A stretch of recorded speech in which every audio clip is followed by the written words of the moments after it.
The feedback can be that explicit, or you can just pay attention to how long a problem stays hidden and whether people bring it up and how they bring it up and who they bring it up to. If something lives in the organization for a long time in a broken down state, that's feedback about the willingness for me as a leader to hear what's wanted and needed. And then how people go about resolving it is further feedback about where we think the impetus is for the cause. How courageous, how willing are people to have the conversations about the way they're relating to what's going on and to call each other up to what's wanted and needed. Do you know how to scale your leadership in your organization so that all the responsibility doesn't fall on your shoulders? Stay tuned because we're going to dive deep into scaling leadership. Hello, my friends. My name is Chad, and this is the Naked Leadership Podcast, high-stakes conversations for relentless company founders. My co-host and I have over 6 decades of combined experience in leadership coaching, and this podcast is where we explore it all. No conversation is too risky. I heard a saying once. It goes like this: good leaders create good followers, but great leaders create great leaders. This week, Adrian, Dan, and I sit down and talk about the idea of scaling leadership. And yes, even that term we dive deep into and how it both helps and hurts the conversation when we talk about developing leaders. We also talk about the thinking that keeps us stuck, carrying all the weight of leadership. And finally, we talk about what it takes for us to build leaders inside of our organization. Also, you don't want to miss the lightning round of hot takes that we do at the end of the conversation. This is where I get quick reactions from Dan and Adrian on certain topics. In this one, we touch on pineapple on pizza and school shootings, so you don't want to miss it. Let's dive in. It's great to be here. Adrian, Dan, how are you, gentlemen? Wonderful. Wonderful. Great. How are you okay after all this technical upset? Well, I'll calm back down. Okay. I knew he'd be a little edgy about that. The world's not the way it should be, damn it. The world is not the way that it should be. So And it's cold in California. yeah, I mean, we came out for a vacation and damn it, California didn't deliver. You know what? What's new? I know. Well, I think, the winds were at almost about 70 miles per hour yesterday. We did. Windsurfing. Are you doing windsurfing or kite surfing? The place we stay here has a bunch of electric scooters that our little Milo was so stoked to ride on, right? So we had made plans that we're going to ride to lunch on these scooters down the boardwalk, and we did. Well, And let me tell you, we were the only souls on the entire boardwalk, and we were getting blasted by sand at about 60 miles per hour. nothing like being sandblasted, And he still had the biggest smile on his face. he was And a lot loving it. of sand in his teeth. That's right. I love him. That's great. That's Well, great. here we are. We're here to connect around this idea of scaling leadership.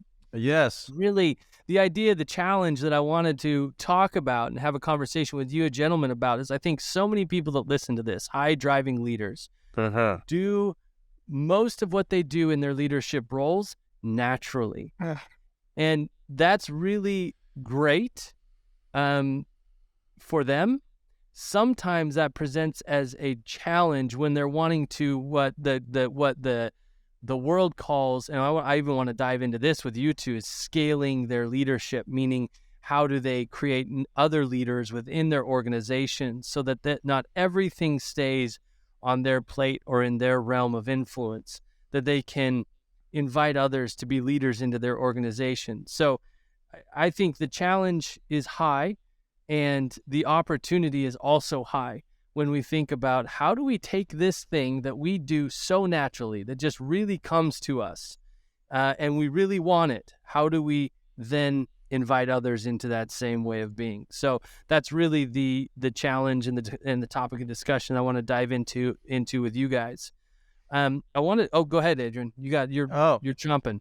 Well, I was just thinking, a part of the challenge comes out of seeing leading as doing. I think that's really, when I think about issues I have with myself, issues I see with clients on a regular basis, and I think it comes out of this conversation, there's a whole realm, a whole world as seeing leading as doing.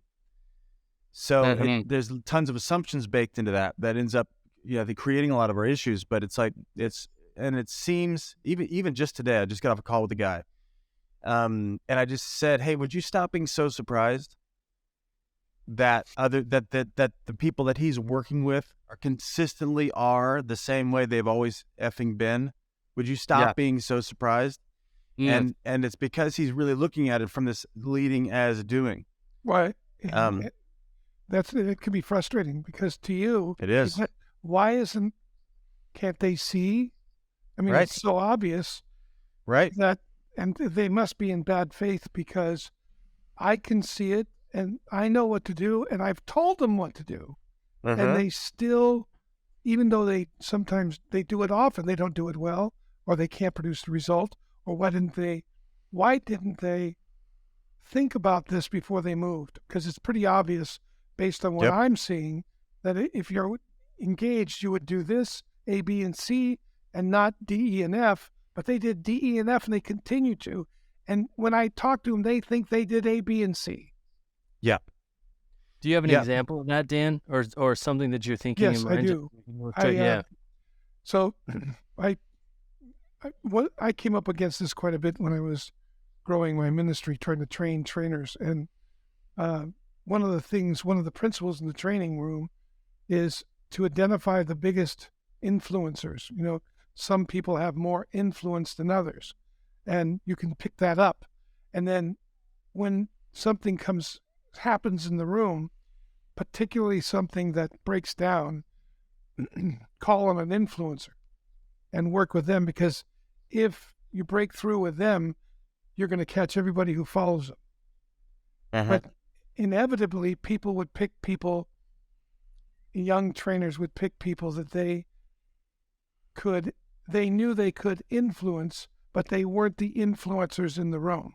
And even though, and I literally got down one time and said, okay, something occurred in the room, and I asked the trainer, because she was going to go out on the floor, and I said, who would you go to? And she pointed to the 3 people I would never go to. Right. So then I asked her, well, why would you go to them? Why not this person, that person? Well, they're going to push back. Yeah, but that's the point. You want people to push back. We can learn something that's going on here, and then we can engage it. And if we can open up a bigger possibility, then everybody that's persuaded by them go with it.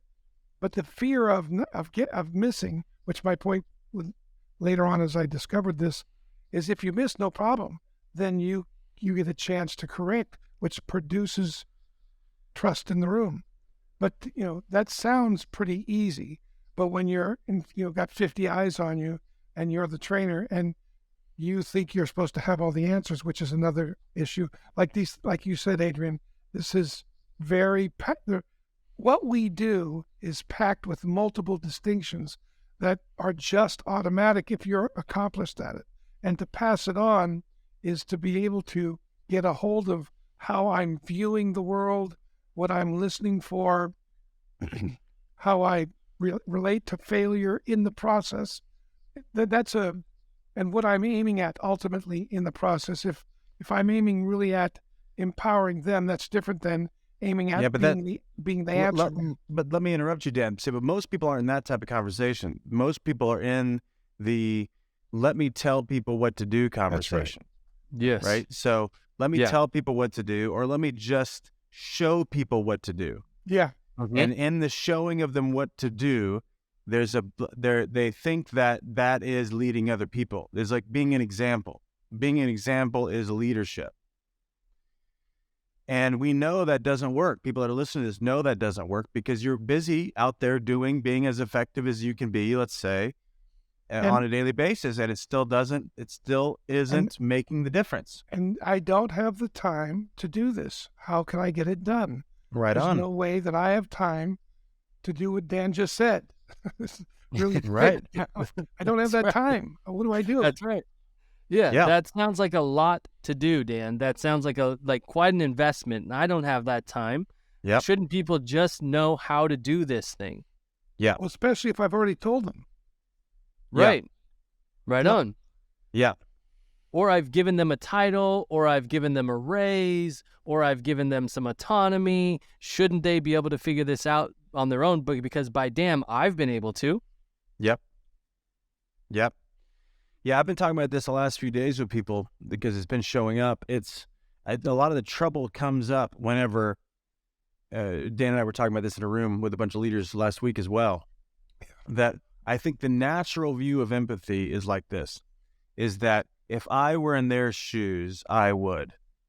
And we call that empathy, which is projection essentially. Because it's obviously there's like a lot baked into that. Like it's usually me looking at myself in an ideal sense. If I was my ideal self over there in this person's shoes, that's what I would be doing. That's not empathy. Actually, that's advocating. It's really not. It's advocating what I would do. It's not empathy. You're right. Right. It's on. like campaigning. Yeah. Well, I'm saying this is what you ought to do. You need to do this. You ought to do this. Come on, I told you to do this. Right on. And it's based on comparison. Yeah. Because I'm comparing my best self to them and what they're doing right now. And therefore there's not a lot of connection in that conversation because it's usually packed with judgment. Because, we all think of ourselves. Who was it, Dan, that said like our view of ourselves as humans fluctuates between flattery and pure fantasy? Yeah, that's it's a famous psychologist. Let's say it's Churchill. Yeah. Or Einstein. That's even more. We have to Einstein. fact check this. Like Einstein said, our view of ourselves fluctuates between flattery and pure fantasy. Yeah, but anyway, we're always like, I think people were naturally thrown to, if I was in their shoes, I would be doing that. And I think this generates lots of, when it comes to leadership inside organizations, it generates lots of frustration because we're naturally thinking about what they should be doing based on what I think I would be doing if I was them. And anyway, we're not yet to the conversation around what actually solves for this or actually generates possibility in this. It's just like, this is the head against the wall. And to your point, Chad, when people jump in, they have a conversation saying, I don't want to be talking to these people about this all the time. No. I don't want to come in and teach this. I don't want to have to. They should know this. And it's William Glasser, by the way, who said that. Einstein's cousin. Anyway. Einstein's cousin, his third cousin, twice removed.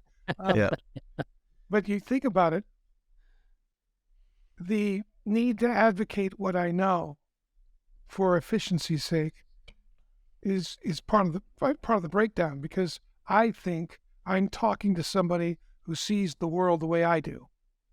But I get crazy with it. And if they don't, then I think there's something wrong with them. I thought, because I feel betrayed because I thought they did.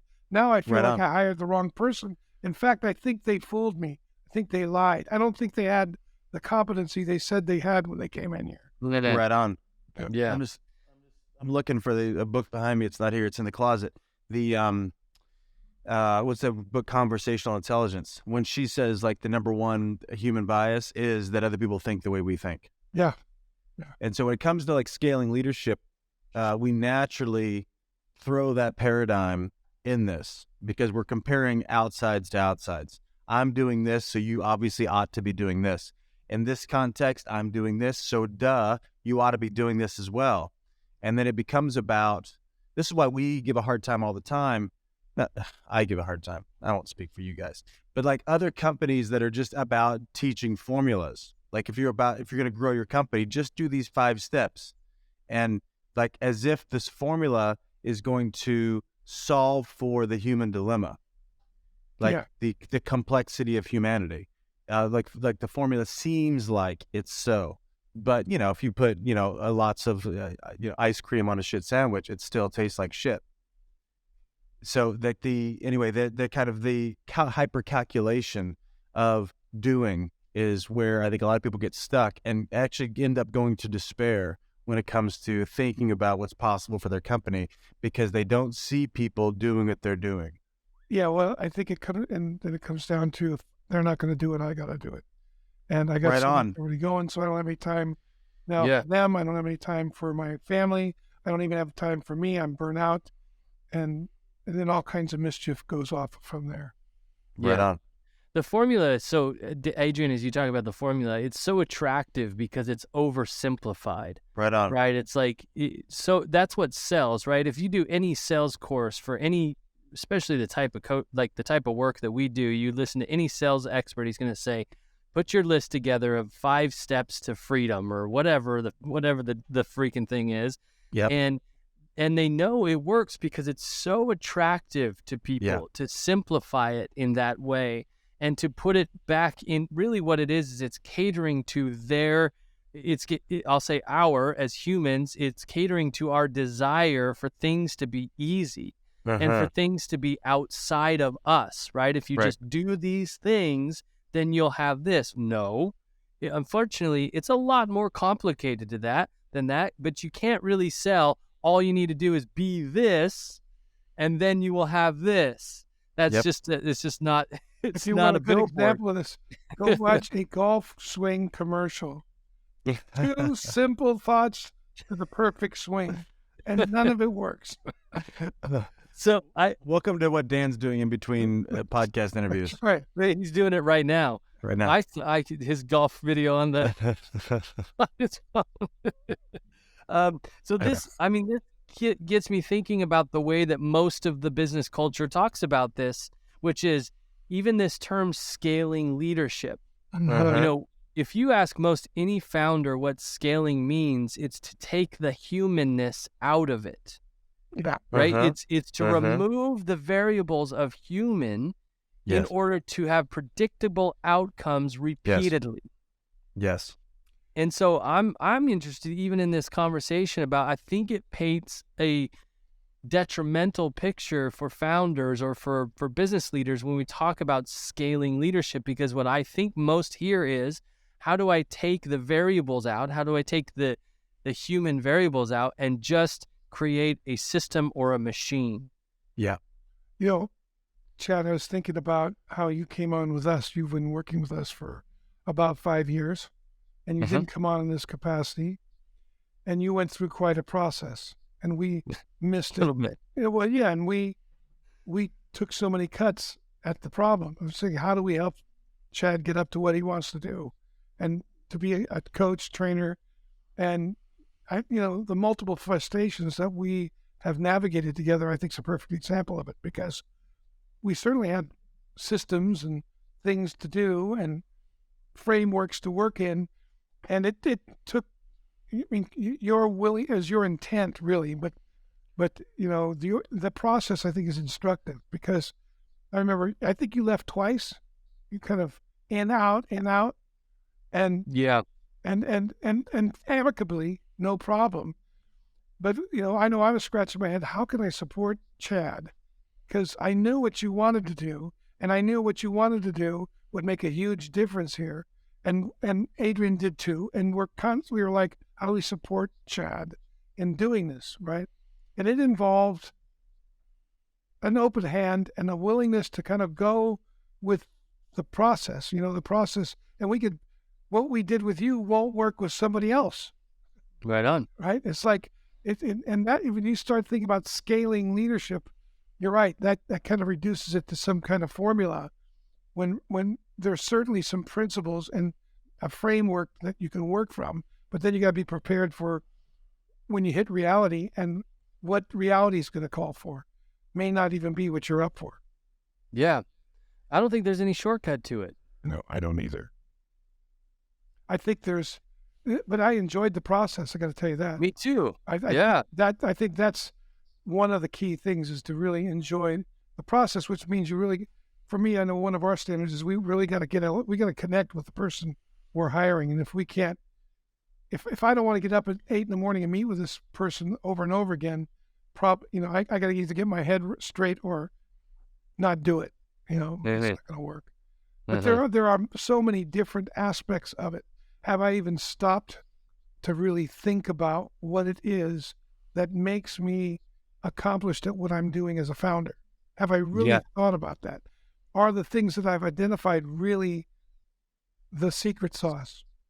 Sure. Like, I think that's where we'll end up in this conversation, is some ideas around who it takes to be, who we have to be in order to actually invite others into leadership in our organization.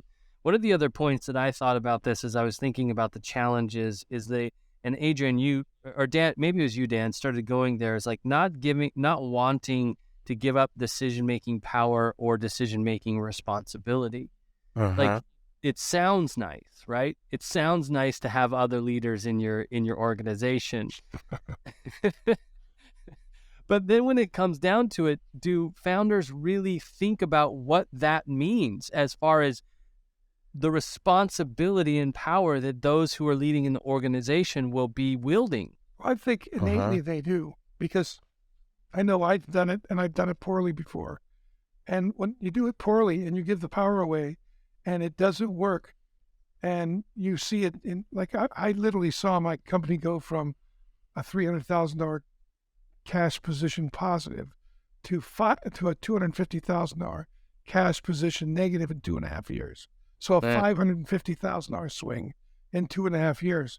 And I can say I failed at even getting that corrected. It literally caused such a havoc that I had to reinvent the company. So, I mean, I kind of took a half-ass shot at it, didn't work. And then I backed off, and I literally got into a place where, if you can believe this, okay, go ahead, screw it up, watch what happens. You don't want to listen? Go screw it up. That's real supportive. That's going to show you. Yeah. A little Italian in their little vendetta, right? And I ended up paying for it. Sure. And so did they, of course. It was hard on them as well. But that's the kind of head games that a founder can get in when they give away authority. You got to really be sure. Like, you don't, I think I knew what I was doing. I was just I was like, okay, I don't want to do this anymore. Here, take it. You were giving away tasks. And and authority with them. And these people, they were pretty good at what they did, but they had never run the whole shooting match. And I didn't take into account the kind of, like knowing which knob to turn to get the thing. It's more complex than people think. And even though it looks automatic to the founder, somebody else has only got a feel for a part of it. And so to get a feel for the whole of it, and that's another deal. And the founder rightfully ought to be cautious, or at least careful at how and diligent at how they give authority and responsibility away. You want to give them together. It's like the old, I don't want to make this into, it's like the old, I'll do it. Now watch me do it. And now you do it. I watch you do it. Now you do it alone kind of thinking. You really, and that's like in every little piece, because somebody could be a really good salesperson and be a horrible manager. And there's nothing worse than you bring your top performer up, and then 3 other medium performers go to the competition, which I've seen happen. Sure. Yeah. I just want to make sure everybody caught that. Dan gave you the formula for scaling leadership. There it was. I'll send you a check in the morning. Bill. Yeah. So, Adrian, talk to me about, we've seen this in our own organization. I'm sure you've seen this personally and also with clients. Where does this go? Where are we headed when we're unable to create leaders within our organization other than ourselves? Well, where does it go? To tons of frustrations. I mean, that's where it goes. And they could be frustrations that end up, you churn tons of talent and you bring people in with lots of promise, but then you don't give them the autonomy because there's not trust there. There's not a process in which you're going to properly enroll them into what they're doing. And so a top-down leader that sees leadership as doing is going to manage behavior. And anybody that's really bright will just not settle for that because they're bright beyond their current day activity, right? So you're not celebrating what they're capable of. You're managing their behavior, and nobody that's full of dignity is up for doing that. So anyway, so the frustration because people don't work out around here. I keep hiring, I'm putting quotes for people that are listening, keep getting frustrated because I keep bringing people in and they won't do it. And so this revolving door. And there's also, there's an impact on the leader because now they feel really alone and they've generated aloneness, but they don't think about it that way. they just feel really alone because that, constantly they can't seem to translate their own, they can't seem to generate, I guess, new behaviors, because that's kind of what they're looking at, new behaviors to get these things done. And so things feel, there's a mood of resignation because, we're playing a game. Yeah, the culture gets resigned. Cultural. Yeah, that's right. Yeah. And so that's kind of where it goes. Just lots of frustrations. They end up seeing a hit in results, and they justify why for a while. And then there's a trend to diminishing returns on investment, less results. And they tend to look to other people about why those results aren't happening, or tend to look to the market. And anyway, they play that game for a while, and then eventually they call us. Yeah, because I was hired to restructure in the 90s, a pretty big finance department of a fairly influential company. And there were 3 companies that came in, and we each got a day to look at that, to go through and interview the department, and then come up with a proposal and give it to them. And then we would present our proposal to the CFO. And I remember I presented my proposal to the CFO as the last one, and I saw these 2 big East Coast firms had 2 big stacks of paper, and I had 2 pages. I'm thinking, shoot, I'm never going to get this. This is crazy. So the CFO is a great gal. She says she was known as the hatchet woman. She didn't know that, but that's what she was known as. I found that out in my interviews. And she says, well, what do you think it's going to do? Because her turnover rate was 75% a year, in the department.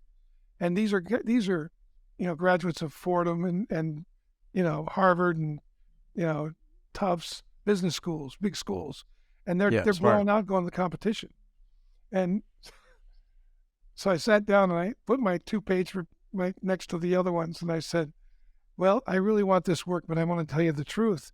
And she goes, what's the problem? I go, well, actually, you're the problem. And she says, what do you mean? I said, well, when I talk to these people, they call you the hatchet lady. Do you know that? She goes, yeah, I think I heard something like that. I go, yeah. And she goes, tell me more. So I said, look, you've got legacy systems out there. You've got these very creative MBAs wanting to make a difference, and you've got them locked into these legacy systems, and they see other ways to do it, and you don't have time to talk with them, and blah, blah, blah, blah. At the end of the meeting, she shook my hand. I got the job. I go, what? And I go, why'd you give me the job? She said, I could understand what you said. I don't understand what they said, but I understand this. This I can correct. And we turned that thing around in 3 months. But to have that kind of conversation with somebody, and that's part of it, is can you create a relationship where you could have those kinds of conversations just to get at the problem? She was able to fire back, and I was able to, give her some anecdotal information that really helped her see where the breakdowns were, and how she was missing it. Yeah. Well, I think the major crux here is that if you see leading as doing, you're going to search for solutions in what you think the problem is. Yeah. And the problem is the doing. So we got to solve the doing. Yeah. We'll quite often sit down with a room and talk about intention and mechanism, and where do results come from? Do results come from intentions, or do results do results come from mechanism? And it's usually a split room, and most people are typically heavy on the mechanism side because it seems to make sense to us. And that usually the first point is, in that distinction, is that the fact that everybody around the table thinks that the birthplace of results is distinct, like either intention or mechanism. The fact that we're not fully aligned there is lesson number 1. Lesson number 2 is we invite people. Why is that lesson number 1?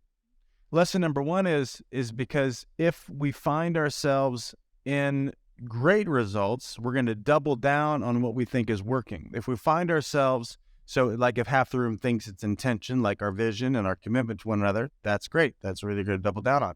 If we think that it's in mechanism, we're going to double down on mechanism. On the other side, if we have breakdown, if things aren't working and we think the problem is in the mechanism, we think the solution comes from mechanism, we're going to go to mechanism to solve the issue. And we're going to argue with those who think it's intention, and now you're going to have on top of it, a division on the team, because there isn't an alignment about where to go to look to make a correction leadership-wise. Right on. And our conviction is that it's 100% intention, and that mechanism is the caboose. The intention is always the engine. Not the mechanism doesn't matter.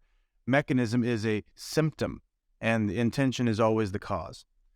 And therefore, for us, if you have these frustrations happening, it's because most likely, if you're coming up against the challenges of scaling leadership in your organization, you're probably looking at the mechanism, i.e., looking at leadership as doing, instead of having a new conversation, which is, hold on, leadership is being. Leadership is, which is your conversation with Hatchet Lady, your Dragon Lady. Yeah. You know, the issue is you. Now, all of what happens, it's happening out there in the bullpen, is because of how you are right here in this office. And if she was willing to take that on and say, hold on, how I've been with myself, how I've been with the organization, how I've been with my people, generates a whole culture. And out of that culture comes the behavior. And out of that culture comes the conversations. Yeah. And out of that culture comes the mood. Out of that culture comes the future. Out of the culture comes, everything comes out of that, the conversation that we are together. So if you're going to scale leadership, be willing to jump into a brand new conversation that, hold on, like I was thinking about this the other day, that scaling leadership is really scaling the conversation of becoming. Now that sounds really weird. The conversation of becoming, like who I am and who we are together. And who we're becoming together. And who we're becoming together. Like, what are we up to here? To your point earlier, Dan, around what is our aim here? Is that perfectly aligned? Probably not. And the gap between one person and the next person will generate lots of mischief and lots of misalignment and behavior, lots of different types of meetings, lots of different types of integrity, lots of avoidance and breakdowns, lots of gossip and that could be because we haven't written down the rules, or it's because we haven't set the standard on who we are and how from that answer, how we're going to operate together. So when I think about this, just to put a button on it, it's like, if you want to scale leadership, it's time to take a look at who I am as a leader, as a founder, number one, and and this is why feedback is really essential, because there's usually a pretty big gap between how I view myself and how other people view me. That's true. And, you know, and so if I'm busy trying to focus on the externals, like just watch me, you know, I might celebrate the fact that I'm up till 3 a.m. getting something done, but that actually the grandstanding of the fact that I sacrifice so much, which is usually a martyr type conversation, actually generates a lot of withholding and a lot of fear and complaint in the organization. So they don't talk about what was not happening in the meeting, in the way in a project, up until what end up like kind of quote unquote forcing the person to stay up late at night. Instead, we champion all this martyrdom behavior and that type of. So when you talk about scaling leadership, you talk about really what are the attitudes and behaviors that come out of those attitudes that are to be championed. Life is not fair. It's what you negotiate. Let me say that one more time. Life is not fair. It's what you negotiate. Now that's an interesting thought. If that's true, it means that everything you have in life right now, the possessions, the relationships, the fitness, the mindset, are all a product of your negotiations with others and yourself. And if that's true, wouldn't you want to be very clear on how you negotiate? What's effective and what's ineffective? What your strengths are and what your blind spots are? It is, after all, producing all the results in your life. So here's the deal. We put together a 15-question quiz that you can take in 5 minutes or less and find out exactly what your negotiation style is. The results of this quiz will give you insight into your strengths and blind spots in negotiation. It will also give you insight in how you can accentuate those strengths or compensate for the blind spots. Think for just 1 second with me all of the conversations you're having in your life. Think about compensation or advancement conversations with people on your team. discussing financial decisions with a partner, or just getting your kids to get their damn shoes on so that you can leave the house. All of these conversations are negotiations. This simple yet powerful tool has the potential to reinvent the way you get what you want in every aspect of life. Go to negotiation.takenewground.com right now, or click the link in the description of this episode and find out what negotiation style you embody. You can thank us later. Now back to the show. Yeah, I think about, we mentioned, I think Dan, you mentioned it earlier, is really being able to be aware of what it is that brings leadership into our organization, to ourselves. Like, well, how are we being, right? Whenever I'm working with clients, one of the things that I tell them is, awareness is 85% of the job. Right. If you could get aware of what's going on, like, how do you lead? What is working? What is not working in your leadership? If you can actually take a moment to pause and get clear about that. And guess what, Adrian, like you were talking about feedback, that's the only way that you can be certain what's actually happening in your leadership. Like, you can do this in a silo by yourself in a vacuum and observe yourself and do it all up inside your head, but you're going to get bad information. So you might want to put this out to the team, get some feedback from the team and the people around you to find out what kind of leader you're being for them, what's working and what's not working, what motivates them, what takes away their motivation, but become intimately aware of yourself as a leader. And that's more than half the battle. Then you can be aware of what's going to work with those you're bringing into your organization. And then you can start to see that stuff and invite more of it. The feedback can be that explicit, or you can just pay attention to how long a problem stays hidden, and whether people bring it up and how they bring it up and who they bring it up to. Those are all feedback. That's all feedback. If something lives in the organization for a long time in a broken down state, that's feedback about the willingness for me as a leader to hear what's wanted and needed. And then how people go about resolving it is further feedback about where we think the impetus is for the cause. Like, as Adrian said, either it's mechanism or intention. How courageous, how willing are people to have the conversations about the way they're relating to what's going on, and to call each other up to what's wanted and needed. Yeah, this is why, in our previous definition of empathy, this is why it doesn't work, is because there's so much agenda in that way of looking at it. Instead of, as a leader, really practicing curiosity, which I think is one of the underlying points of yours, Chad. It's like awareness. Well, how am I aware? Well, can I get curious about what's happening versus being sure about what's happening? And if I'm curious about it, if I've got a person if you think about how to operationalize this, so like if I've got a person that I'm looking to raise up, I can watch their behavior. That's one thing to do. I can also get in their shoes. I put myself behind their eyes. Like, how are they looking at this thing? Yeah. Because how they're looking at this thing will be generating everything that you see, because everything comes out of perspective. So, but if I want to scale my leadership, I need to get all the way back to that elemental thing about perception, because it's an elemental source. Because behavior and how do I say this more directly? Because results come out of actions taken or not taken. All action comes out of decisions that are made or not made. Decisions are all made out of thinking that's there before, but thinking always is generated out of belief. How I'm viewing the world, how I see me, how I see you, how I see it, how I see the future, all that. So if you're going to scale leadership, you got to get all the way back to that elemental phase of how someone sees things. You can keep trying to dress up the symptoms, or you can get to the causal issues, which is always around perception.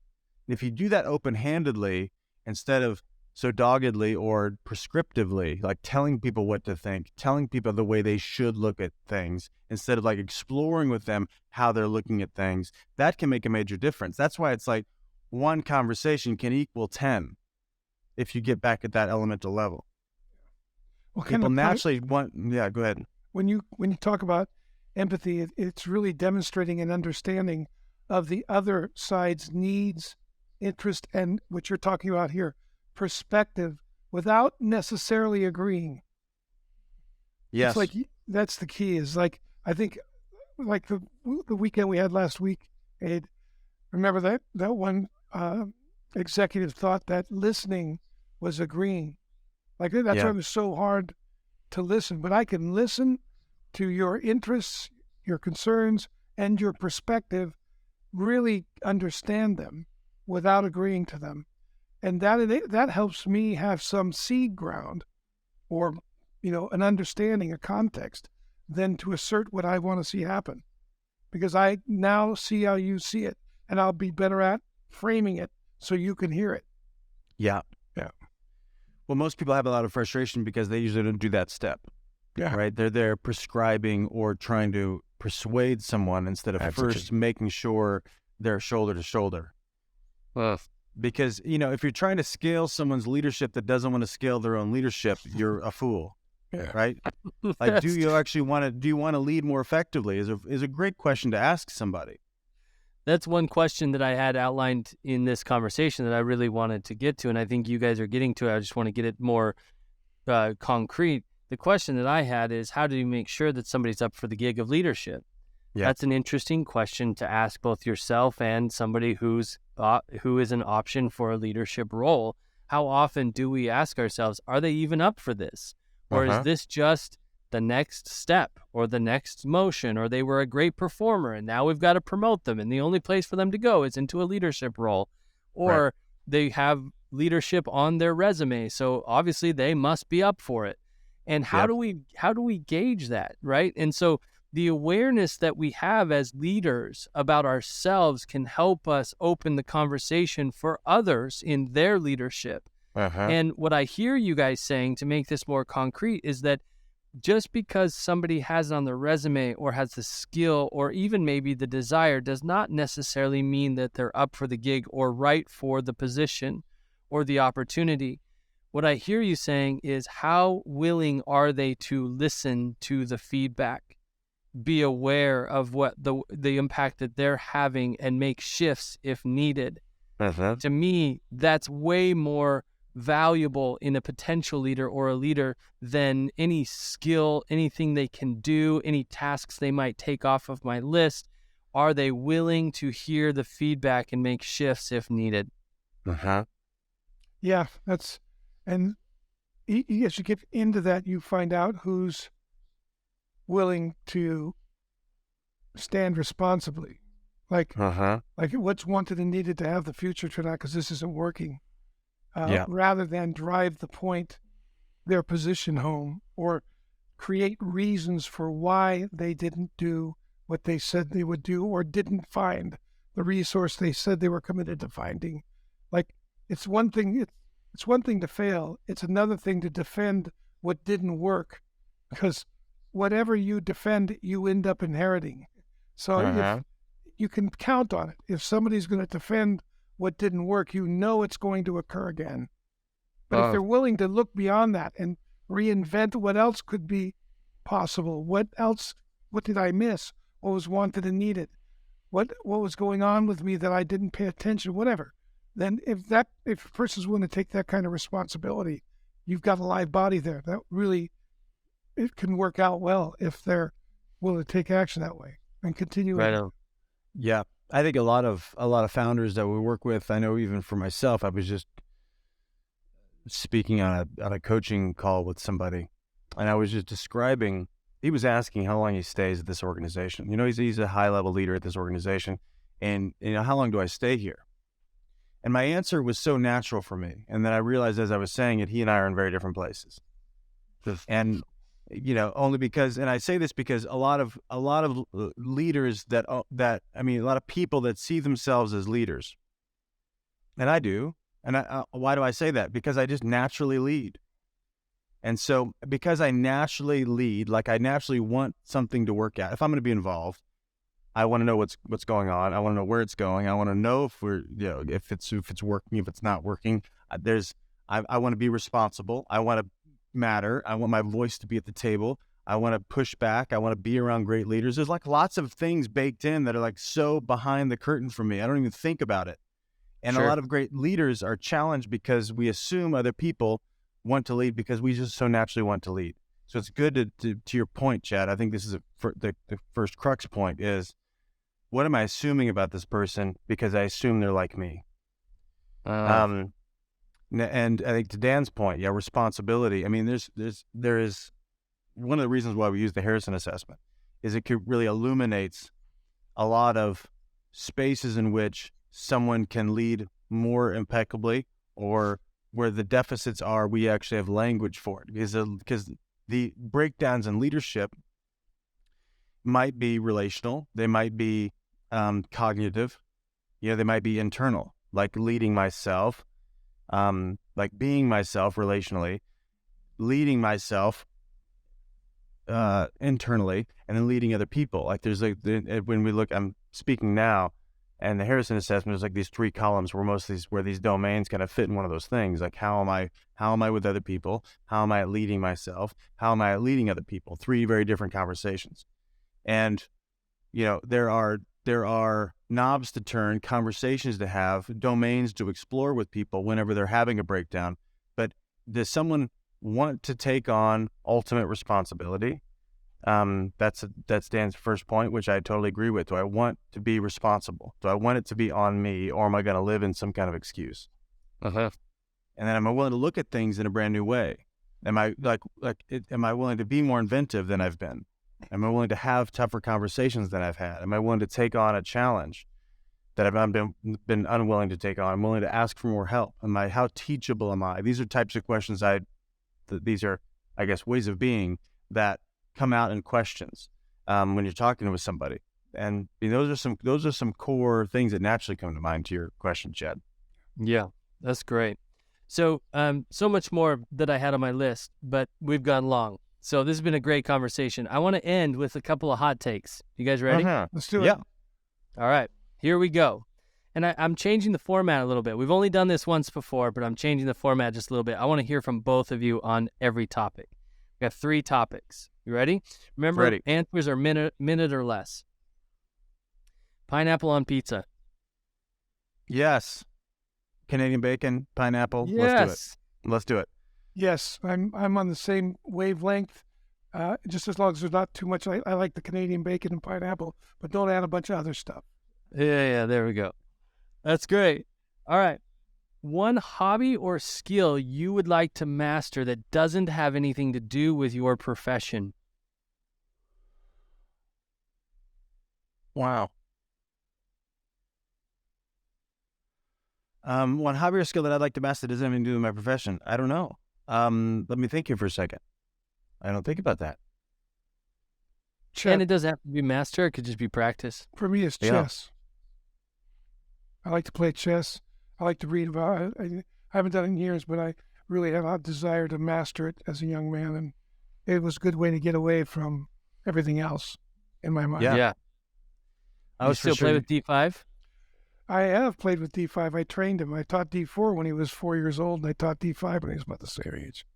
That's great. That's amazing. I was for sure you're going to say like fly fishing or something, Dan. Oh, I love fly fishing, but I went to something other else. Yeah, that's great. I've already mastered fly fishing. Something I think about, I'm always convicted whenever I'm thinking about something and not doing it without talking about it, but I'd love to end up playing the piano. I'd like to end up playing the piano. I grew up in such a musical family. I like to sing. It'd be great to learn how to play the piano and get to sing. You have a great voice. You do have a good voice. Well, thank you. Yeah. Mr. Hello, Mother. All right. Last question. There's a lot, and this is very topical. There is a lot of different conversations around the topic of school shootings. And I wanted to hear from you two. What do you think is the conversation our society should be having around school shootings? Well,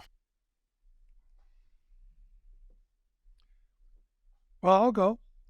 I think we should acknowledge we don't know anything about what's really happening and start to listen to each other without the political bias Uh-huh. That it's not a political issue, it's a communal issue. And I think that there's enough to pay attention to that we're oversimplifying the problem, which is keeping us blind to any potent resolution to it. It's not an either or in this case. There are a lot of details. I think that just generally in our society, we oversimplify issues. And because it's hard and it hurts, we don't like to hold an attention of learning about it. Uh-huh. Yeah, I think that's great. When I hear about tragedies, I'm always really curious about. I got a minute, so I'm torn because I don't want to know about the shooter, in some regard, because I think. This is like an extreme version of crying for help. Most of these people that perpetrate these types of things are really in a horrible place, obviously, to do something so heinous. And so I don't want the glorification, because it's the last-ditch effort for fame, I believe, and for a lot of them. And the other side, I really want to know about the shooter. Yep. Because usually there are patterns in which this type of behavior makes sense to people. No, there are pathologies, for sure. There are pathologies. And as a culture, I think probably to my answer, as a culture, I know in general, we don't forgive as a culture. Forgiveness as a culture is not something that is championed at all. And so much of these, not all of them, but so much of them come out of a deep-seated resentment and deep hopelessness. So because people don't have language for how to become whole after deep disappointment. And there's not a place in culture where that's like something that we champion. We love to point out pain and to point out and to justify horrible actions because of something in the past. Or your pain and injustice, that's for sure. Yeah. Yep. And so we I guess celebrate the justification for heinous acts instead of talking about how to bring people together. Yeah. And not in a superficial way. Like, how do we make people whole and give people, generate types of conversations where people, if you're in a really horrible spot, don't go do this, go do this, go here for this conversation. There's not a conversation really around health and wellness in a way that can get to, so that as a culture, we can be with the people that are really troubled instead of pushing them away or locking them up. We don't believe in reconciliation. Yeah. I guess we're ending on such a heavy topic, but I just, I Good echo. job, Chad. I didn't plan that out very well. I echo both of Pineapple. your sentiments. Yes, lots of pineapple. Pineapple on pizza. And I echo each of what I heard in your sentiments, or the through line is that this is a communal conversation. This is nothing but a community of people taking care of people, or not taking care of people. And interesting. All right, thanks for playing along. Yeah. Bye-bye, Awesome. everybody. Thanks, Chad. Well, my friends, thank you so much for joining us for another episode of the Naked Leadership Podcast. As a heads up, every Friday we post a Cliff Notes version of that week's conversation with all the highlights in under 5 minutes. Check that out for a quick and powerful reminder of the principles discussed. I hope this conversation has been valuable to you. If it has, the greatest compliment you could pay us is sharing it with somebody who could use it. Thanks so much for listening, and until next week, bye-bye, everybody.